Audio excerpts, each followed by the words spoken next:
I never thought I'd bury my husband alive. Not in the literal sense. No shovel, no dirt clods flying. But in the way that matters most in a nowhere town like ours. Reputation, legacy, the kind of slow suffocation that comes from whispers and empty pews at his funeral. It started with a single pill, the kind that costs more than rent in this godforsaken corner of Ohio, and ended with me holding a lighter to the only bridge we had left. But let's back up, because the real betrayal wasn't the money. It was the lie he fed me for 8 years, the one that turned our happily ever after into a noose around my neck. That pill was for Lily, our daughter, 8 months old and fighting for every breath like she was auditioning for some cruel reality show. Cystic fibrosis, the doctors said, like it was just another Tuesday diagnosis. We'd scraped by on Jake's mechanic wages and my part-time gig at the diner, but insurance? Huh. In America, that's a punchline for suckers who believe in the dream. 1 bottle of that miracle inhaler, $1,200 out of pocket. We were $1,199 short, staring at eviction notices and a baby turning blue in her crib. And then Grandpa showed up, not with a check or a casserole. Those were for other families. No, Earl Hank Whitaker rolled into town in his rusted '89 Chevy, smelling like cheap bourbon and regret, with a duffel bag that clinked like loose change from hell. "Madison," he growled, his voice gravel from 60 years of camels and bad decisions. "You think this is rock bottom? Girl, I've got the map to hell and back." That's when he handed me the key, not to a safe deposit box, but to the family vault we'd all pretended didn't exist. The one Jake had sworn was empty after Dad's overdose 10 years back. Turns out, it was stuffed with enough dirty cash to buy forgiveness from half the county, or revenge from the other half. I remember the exact moment the hook sank in, that first gasp, when reality twisted like a bad carburetor. It was a Tuesday, rain hammering the trailer roof like God himself was pissed off. Lily was in her swing, hacking up a lung that sounded too big for her tiny chest, and Jake was late again. "Overtime at the shop," he said, but I knew better. The fridge hummed empty promises, and my phone buzzed with another denial from the pharmacy. Insufficient funds. It read, like we were playing Monopoly and I'd landed on Boardwalk without hotels. I called the church hotline that morning, the one Pastor Tim runs out of the rec center. "Madison, honey," he'd cooed, voice thick with that fake southern drawl he picked up from cable TV, "we'll pray on it. Miracles happen." Miracles. Right. The only miracle in Milford was the fact that the meth labs hadn't burned the whole town down yet. I hung up and stared at Lily, her little fists balled like she was fighting invisible demons, and something in me cracked. Not the mama bear roar they sell in those Hallmark cards. No, it was quieter, uglier. A whisper that said, "Screw this. You're done playing nice." That's when the doorbell rang, a rusty chime that hadn't worked since the flood of 18. I wiped snot from Lily's nose and cracked the door, expecting Jehovah's Witnesses or a bill collector with brass knuckles. Instead, there was Grandpa Hank, looking like death warmed over in his oil-stained Carhartt jacket, a toothpick dangling from lips cracked like the Ohio riverbed. He didn't hug me, didn't ask about the baby, just pushed past with that duffel slung over his shoulder, heavy enough to make the floorboards groan. "Jesus, mad," he muttered, dumping the bag on the Formica table like it was yesterday's laundry. "This place smells like despair and hamburger helper." I wanted to snap back, tell him to get out, that we didn't need his brand of chaos. But Lily chose that moment to seize, her cough turning into a wheeze that could curdle milk. Hank's eyes flicked to her, and for the first time in my life, I saw something crack in that old bastard's armor. Regret? Pity? Whatever it was, it vanished quick as a summer storm. "Sit," he said, unzipping the bag. Inside wasn't clothes or tools. It was bundles of cash, rubber-banded 20s yellowed with age, mixed with ledgers that looked like they'd been clawed from a grave. My stomach dropped. "Dad's stash," Hank said, not meeting my eyes. "Your old man's side hustle. Protection money from the unions back in the 90s. He thought he was Robin Hood, skimming off the bosses to keep the little guys afloat. But the feds? They called it racketeering." I laughed, a bitter bark that scared Lily into another fit. Dad, my hero, the one who'd taught me to change oil and swear in 3 languages, dead from a bad batch of pills when I was 18. The cops ruled it accident, but the rumors? They said he'd offed himself to dodge a subpoena. Jake and I had buried him in a pauper's plot. No stone, just a metal marker that rusted after 2 winters. And now this. Why tell me now? I hissed, scooping Lily up. After all these years of radio silence? You ghosted us when Mom needed chemo. You son of a... Hank cut me off with a raised palm, calloused from decades welding pipelines in the Bakken. Because your boy's in over his head, Madison. Jake's been dipping into this pie since before you said I do. Thought he could play big man, fixing rides for the local crew, the ones running product up from Toledo. But they caught wind he was skimming for your medical bills. Now they're circling, and you? You're the patsy they pinned Dad's old sins on. That anonymous tip to the IRS last month? Not random. It was payback. The room spun. Jake, my Jake, with his easy grin and calloused hands that traced my spine like it was a roadmap home, had been lying? Not just about overtime, but about us? I'd taken the heat for him last year, when the shop audit came down. Forged a receipt, said it was my side hustle from selling crafts on Etsy.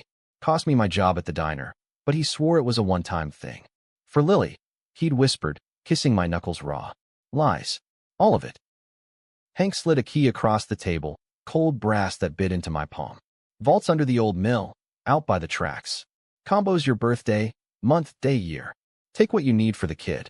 But Madison, his voice dropped, eyes finally locking on mine, twin chips of flint in a weathered face. Leave enough to bury the bastards who put you here. Or don't. Your call. But blood's thicker than regret, and it's time you learn to wield it. I didn't sleep that night. Lily finally settled after the pharmacy rush delivery, paid with a crumpled 100 from Hank's bag, and Jake stumbled in at 3 a.m., reeking of motor oil and Marlboros. Rough night, babe, he slurred, collapsing onto the couch without a glance at the duffel still unzipped on the table. I watched him snore, his chest rising and falling like a bellows, and for the first time, I saw the stranger beneath the skin. The man who'd let me shoulder his sins, who'd traded our vows for quick fixes and quicker highs. By dawn, I'd made my choice. Not forgiveness, never that. Revenge, slow and American as apple pie laced with arsenic. I'd get Lily's medicine. I'd keep the lights on. And then, I'd unravel Jake thread by thread, starting with the vault. Because in Milford, secrets aren't buried. They're just waiting for the right flood to wash them up. The mill was a skeleton on the riverbank, chain-link fence sagging like a drunk after last call. I parked Jake's F-150 a quarter-mile out, Lily bundled in her car's seat, oblivious to the ghosts we were about to wake. Hank's key fit the padlock like it was forged for the deed, and the vault door, rusted steel hidden behind a false panel of plywood, groaned open on hinges that hadn't seen WD-40 since Clinton was president. Inside, it was a time capsule of greed. Cash in coffee cans, deeds to properties long foreclosed, Polaroids of Dad shaking hands with men in cheap suits and worse intentions. One photo stopped me cold. Jake, barely 20, grinning beside a younger Hank, both holding fishing poles by the river. Family tradition, the back read in Dad's scrawl. Tradition, that's what they'd called it when they dragged me into the lie, made me the fall girl for their harmless games. I stuffed $5,000 into my backpack. Enough for 3 months of meds, maybe a down payment on dignity. But as I zipped up, my fingers brushed a manila envelope, sealed with yellowed tape. Inside, bank statements, forged in my name, routing numbers tied to offshore accounts. Jake's escape hatch. He'd planned to bolt, leave me holding the bag, literally, for tax evasion and worse. The betrayal hit like a freight train, hot and unrelenting. Tears stung, but I swallowed them. Crying was for the old Madison. The new one? She had a ledger to balance. Back home, I played the part, smiled through Jake's "Where you been?" over lukewarm coffee, handed him a 20 for smokes like nothing had shifted. But inside, the gears were turning. First step, the pharmacy. Paid in full, no questions. Second, a burner phone from the Walmart in Dayton, number untraceable. Third, a call to Tommy Ruiz, the cruise enforcer, the one with the snake tattoo, curling up his neck like original sin. Heard you're looking for Jake Whitaker, I said, voice steady as the river. Meet me at the mill. Midnight. Come alone. Tommy showed with a toothpick of his own, gold chain glinting under the sodium lamps. Mrs. Whitaker, he drawled, eyes raking me like I was contraband. This about the skim?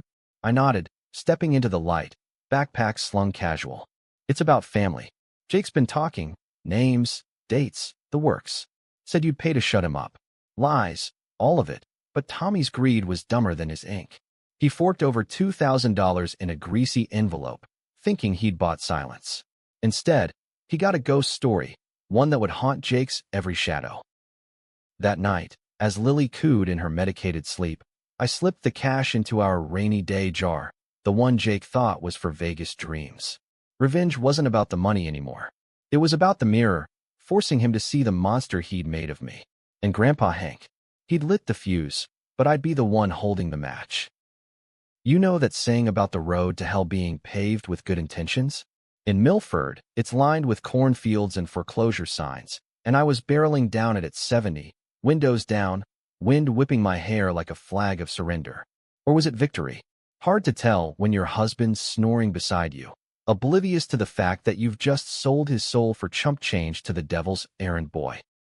It had been 2 weeks since the vault, and life was a tightrope act. Smiles for Jake over microwave burritos, coos for Lily during her breathing treatments, and midnight texts to Tommy Ruiz that read like bad fanfic.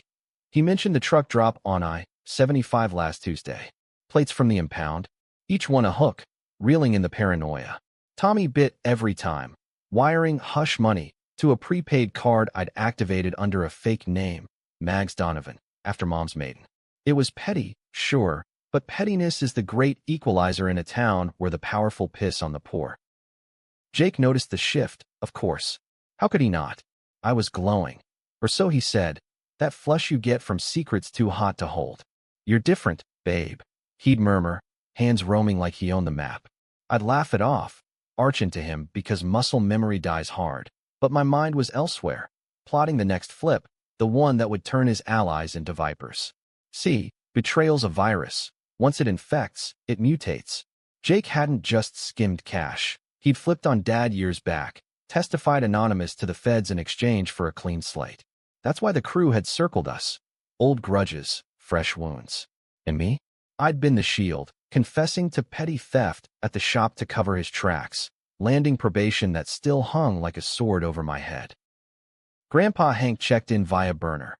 Texts like haikus from Hades, stir the pot, but don't boil over. Ruiz is sloppy, use it. He was holed up in a motel outside Akron, nursing a liver that had seen better decades, but his mind was sharp as a shiv. Your boy's a chameleon, mad, he'd say on those rare calls, voice crackling like bad reception from purgatory. Flips sides faster than a politician at a pork barbecue. Learned it from me. But you? You're the wild card they never saw coming. The wild card. I like that. It fit the new rhythm I'd found. Diner shifts swapped for errands that paid triple, Lily's treatments covered by a GoFundMe. I'd seated myself, anonymous donor, a friend in high places. Jake bought the story, hook and sinker. Some rich aunt from Cleveland. Pity payout for the sick grandbaby. See? Prayers work. He'd grin, oblivious to the irony. Prayers. If only he knew the altar I was building was soaked in his sins. The flip came on a Friday, humidity thick as regret, the kind of Ohio summer that makes you question God's HVAC choices. Tommy wanted to sit down, not texts anymore, but face-to-face at the abandoned grain silo off Route 42. Bring proof, he'd growled over the line. Proof. I'd forged it in Hank's motel room 2 nights prior, scanning Jake's old emails on a library computer, photoshopping timestamps like a pro. Yeah, Tommy, he ratted on the 09 shipment. Feds have the manifests. Child's play, but it burned going down, each keystroke a scar on the love I'd buried. I met him alone, Lily with the sitter, Pastor Tim's wife, bless her nosy heart, .38 revolver, Hank's gift, oiled and loaded, in my glove box just in case. Tommy leaned against his black Escalade, toothpick working overtime, eyes narrow as a bad deal. Show me, he said, no hello. I handed over the flash drive, cool as creek water. He plugged it into his laptop right there in the gravel lot, brow furrowing as the files bloomed. Son of a bitch, he muttered, and I saw the gears turn, the flip from wary to wrathful. $10,000, he said finally, snapping the drive out. To keep this buried. And Jake's out, permanently. My heart stuttered. Permanently? As in. But I nodded, pocketing the envelope he tossed like trash. Deal. But if you touch him before I say, the whole county gets the show. Blackmail on blackmail. A house of cards built on bluffs. Tommy laughed, a bark that echoed off the silo.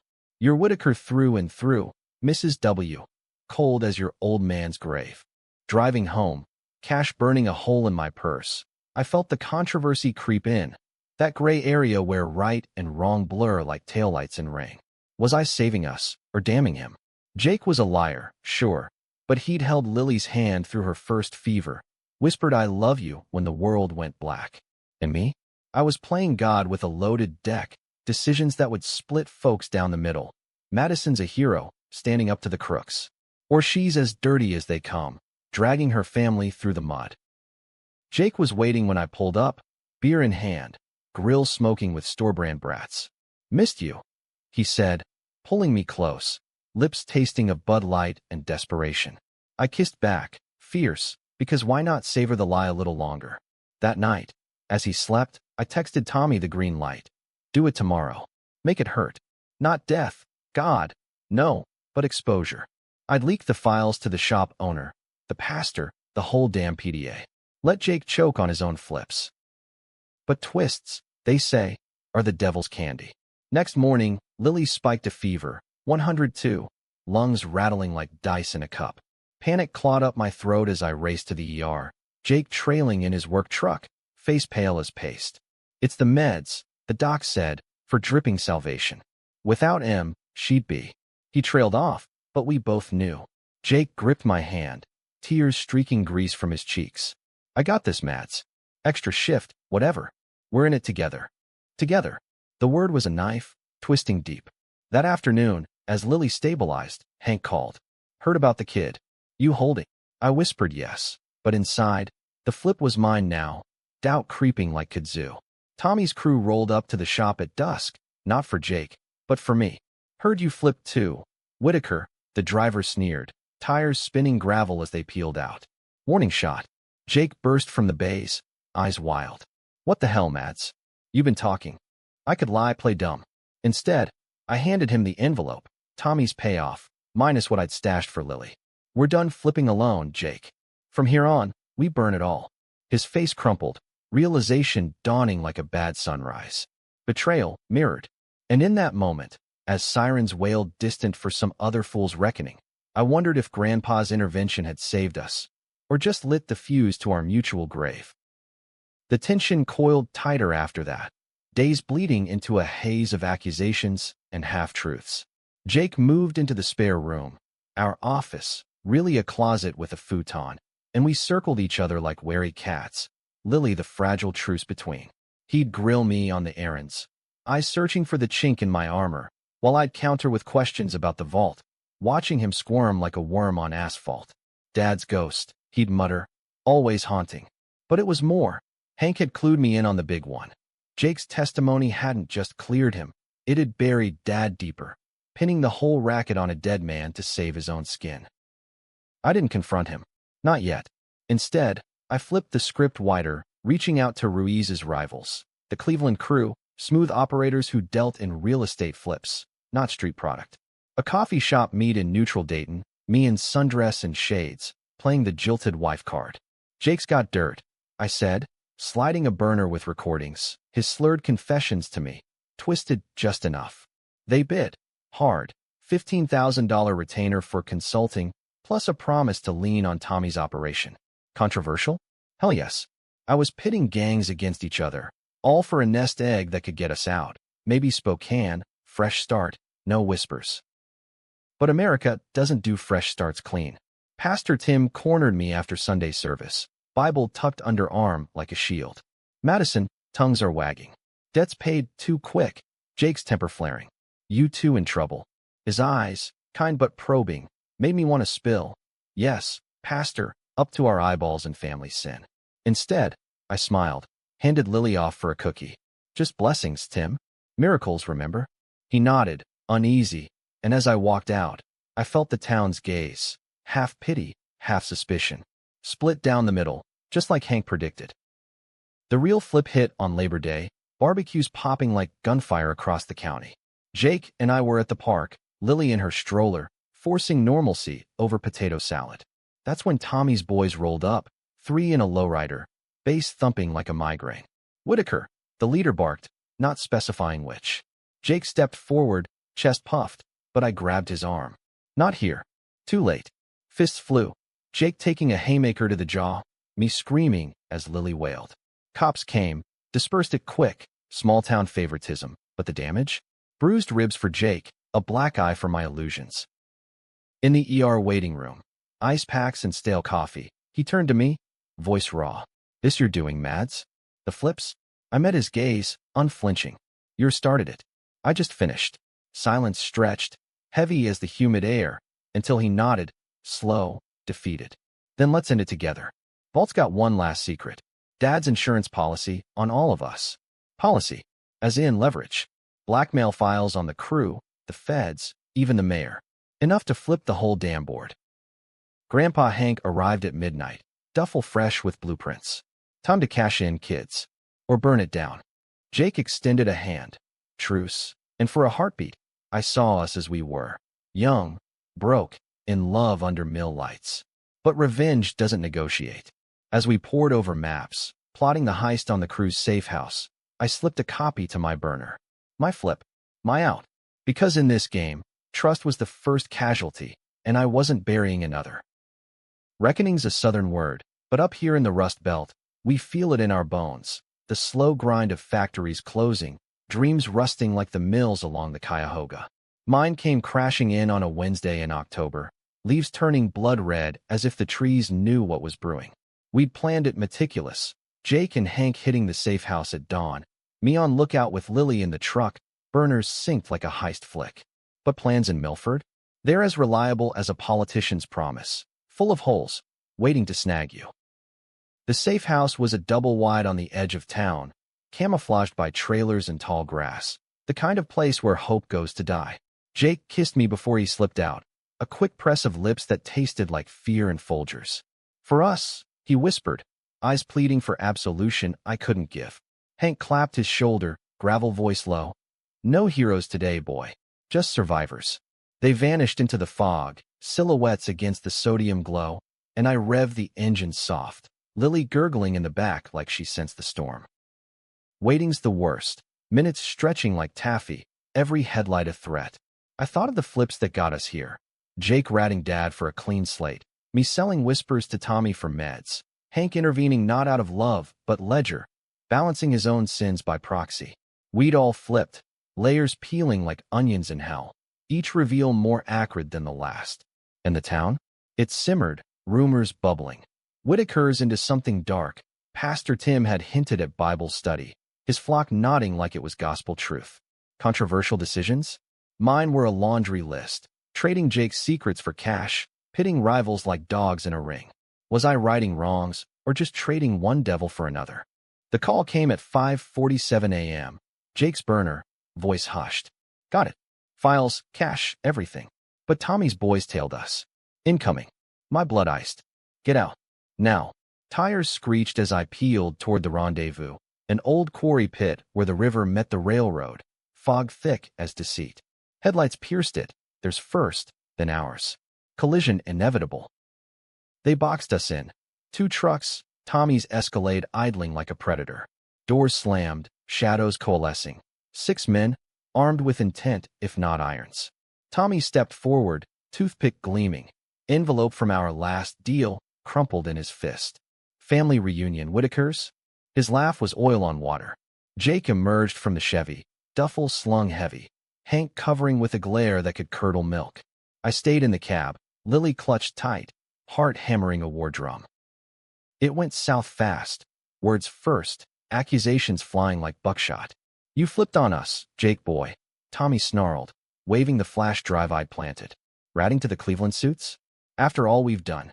Jake's face twisted, denial dying on his lips as Hank stepped up. Boys clean. It's the old man, Whitaker blood, always scheming. Flip. Hank, selling Jake to save his skin? Or mine? The old man's eyes flicked to me, a nod subtle as sin. Play it. I climbed out, Lily on hip, voice steady. Enough. The files name everyone. You, Tommy, the mayor, even Ruiz's ghost. One call, and it's federal barbecue. Bluffs on bluffs, but they bought it. Eyes widening at the duffel Jake cracked open, ledgers spilling like guts, photos of deals gone sour. Tommy's crew shifted, uneasy, the split palpable, loyalty fracturing under greed's hammer. One guy, buzzcut and tats, muttered, "Screw this," peeling off toward his ride. The others hesitated, and in that breath, the controversy ignited. Who was the villain? Tommy, squeezing blood from stones? Jake, the perpetual flipper? Or me, the mama bear with claws filed sharp? Chaos erupted, a shove, a curse, then fists. Jake took a boot to the ribs, grunting as he swung back. Hank cracked a pipe across a knee, efficient as a butcher. I backed toward the truck, Lily wailing, but Tommy lunged, not for me, but the bag. "Bitch," he roared, fingers grazing the zipper. Instinct kicked. I need him low, hard, the kind of dirty move you learn from brothers who wrestle hogs. He crumpled, gasping, and for a second, the fray froze. Me over him, chest heaving, a woman who'd crossed the line from victim to viper. "Enough," Jake bellowed, duffel reclaimed, Hank bleeding from a split lip but standing tall. Tommy's crew backed off, slinking to vehicles, the quarry echoing with engines fading into mist. We'd won, sort of. Cash intact, files secured, but the cost? Jake's eyes on me, not with anger, but all laced with fear. "Who are you?" he whispered later, as we bandaged in a gas station bathroom, Lily dozing in her seat. The reckoning deepened that week, safe house score funding a motel hideout, neutral ground, fluorescent hum, and thin walls. We pored over the files by flashlight. Dad's web, spun wide. Kickbacks to councilmen for zoning cheats. Payoffs to feds for blind eyes.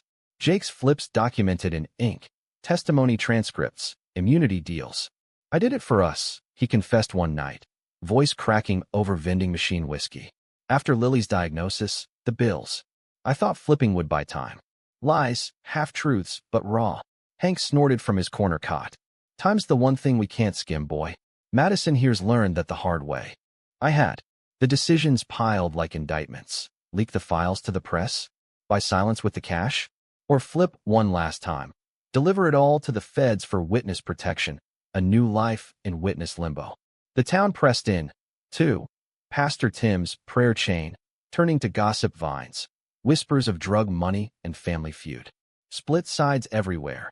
Neighbors who'd pitted us now crossed streets, while the crew's fringes sent feelers, offers to join up proper. Controversial? My gut churned with it. Revenge felt righteous at the vault, but here, knee-deep in the muck, it smeared everyone gray. Lily's checkup tipped the scale, lungs clear, doc beaming.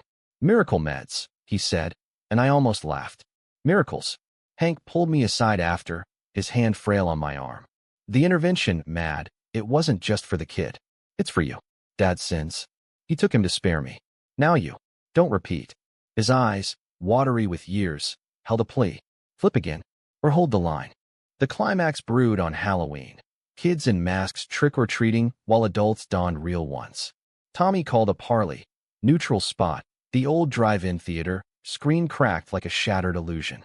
"End this," he texted. Jake wanted to go solo, prove his spine, but I vetoed. "Together, or not at all."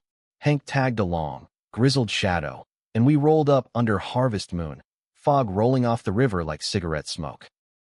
The lot was empty save for shadows. Tommy's crew arrayed like sentinels, us three against the night.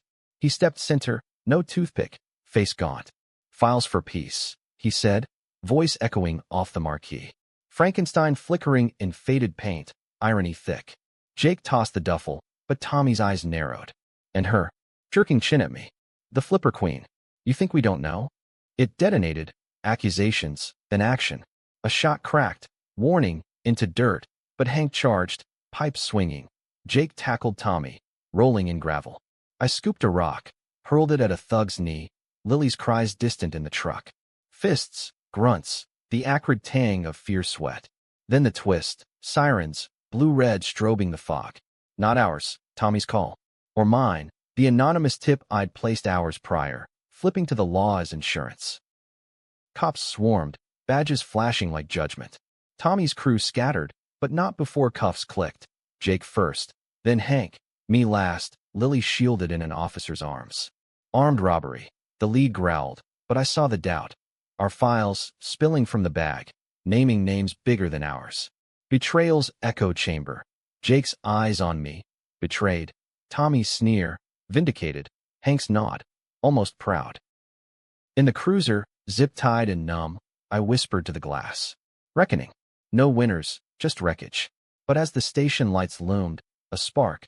The files included Jake's immunity, leverage for all of us. Flip one more time, or let it bury us. Interrogations in Milford PD are low-budget theater, flickering fluorescents, coffee that tastes like regret, and cops who moonlight as deacons, torn between badge and Bible. Mine lasted 3 hours. Detective Harlan, pot-bellied, mustache like a 70s porn statch, leaning in with questions that probed like a dentist's drill. Files, Madison? Care to explain? I'd stare back, Lily's wails from the next room my soundtrack, and spin the yarn. Self-defense. Blackmail. We were victims, turning the tables. Half-truths. All of it. But Harlan's eyes said he bought the controversy. The gray where small-town justice bends for the desperate. They released us by noon. Insufficient evidence, after the files hit the DA's desk. Bigger fish to fry. Tommy Ruiz, indicted by dusk on racketeering. Mayor Ellis, resigning an oppressor that made Cleveland news. Jake and I walked out into pumpkin-spiced air, Hank trailing with a bandage over his brow, Lily hiccuping in my arms. No cuffs, no charges, yet. But the twist? It wasn't the bust. It was the letter, slipped into my pocket during processing, and signed but reeking of Hank's bourbon. Cash wired to your new account. Spokane. Go. He's clean. Flipped for you last night. Cut deal with feds. Forgive or forget. Jake drove us home in silence. Radio murmuring country anthems about lost loves and dirt roads. The trailer loomed, porch light buzzing like a trapped fly, and as we crossed the threshold, he broke. I called Harlan before the parley. He confessed, voice hollow. Tipped the raid. For us, for Lily. Tommy was going to end it, Mads. Permanent. Flip. His last one, trading crew loyalty for family salvation. Tears tracked his cheeks, grease-streaked. You hate me. Hate. The word hung, heavy as the duffel now stashed under floorboards. I'd built this revenge on his lies, the schemes, the testimony, the years I'd shouldered alone. But seeing him crumble, raw as a gutted fish, cracked my armor. I did. I whispered, Lily between us like a bridge. But flips. They're what families do. Survive. We collapsed onto the couch, arms entwined, a tangle of limbs and what-ifs. Hank watched from the doorway, ghost in his own story, then slipped out. Mission done, sins semi-absolved. The days blurred into a fragile peace. File sealed by federal gag order. Tommy's empire crumbling in headlines that split the town. Local mom exposes corruption. Hero or homewrecker? Forums lit up, Reddit threads debating my knee to the groin. Feminist icon or felon? Church ladies clucking over coffee. Pray for the Whitakers. Devil's work. Controversial to the core, no black and white. Just endless gray, where readers picked sides like jury boxes. Pastor Tim stopped by with pie, eyes wary. Miracles come at a cost, Madison. You paid it. I nodded, but inside, the cost tallied higher. Trust eroded like riverbanks. Innocence flushed away. Hank's wire hit a week later. $200K, clean laundered through a cousin in Cali. Enough for Spokane, and then some. Grandpa's intervention. The note read, final flip.